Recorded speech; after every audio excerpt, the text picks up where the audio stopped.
আর্জেন্টিনার সাপোর্টাররা কোনো স্ট্যাটিস্টিকে বিশ্বাস করি না, আমরা বিশ্বাস করি আমাদের পারফরমেন্স। সাম্প্রতিক পারফরমেন্স দেখলে আমরা দেখতে পারবো যে Argentina one of the most desirable team, যে এবার চ্যাম্পিয়ন হওয়ার চ্যাম্পিয়ন হওয়ার জন্য তারা আমরা এক্সপেকটেশন করি না, আমরা আশা রাখি বলতে কি আমরা খুবই বেশি আত্মবিশ্বাসী যে এবারও ইনশাল্লাহ 3 স্টার থেকে এখানে আরেকটা স্টার আসবে, 4 স্টারে আর্জেন্টিনা বিশ্ব চ্যাম্পিয়ন হবে। এবং ব্রাজিল যারা এখনো 2002 সালের পর থেকে এখন পর্যন্ত হেক্সা ইনশাল্লাহ আরো কয়েক যুগ ধরে তারা হেক্সা বলেই আসবে, আর আর্জেন্টিনা অলওয়েজ তাদের সামনে থেকে ট্রফি নিয়ে যাবে। হুররে!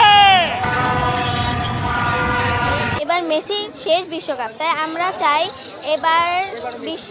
এবারও মেসি জিতুক। ফুটবল মানে আর্জেন্টিনা, বিশ্বকাপ মানে আর্জেন্টিনা। আপনারা জানেন আমাদের ভোলার অনেক বড় একটা আর্জেন্টিনা ফ্যান পেজ আছে।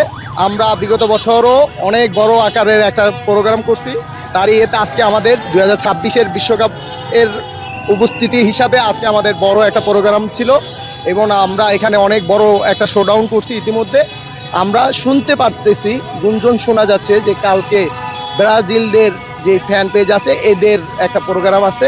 আমরা অনেকের মুখে শুনি যে এরা আমাদের এই শোডাউন, এই প্রোগ্রাম দেখে এরা অনেকটা চিন্তায় পড়ে গেছে, এরা কি আদৌ প্রোগ্রামটা কালকে করবে নাকি করবে না।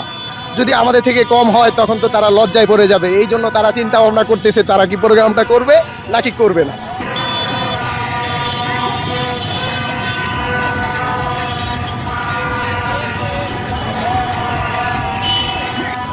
আজকে একটা স্মরণীয় দিন গেছে আমাদের 2026 সালে। আমরা বরিশালের সবচেয়ে বড় মিছিলটা ভোলায় হয় এবং ভোলার ঘরে ঘরে আর্জেন্টাইন ভক্ত। এরা হইল মেসিকে দেখে দেখে বড় হইছে।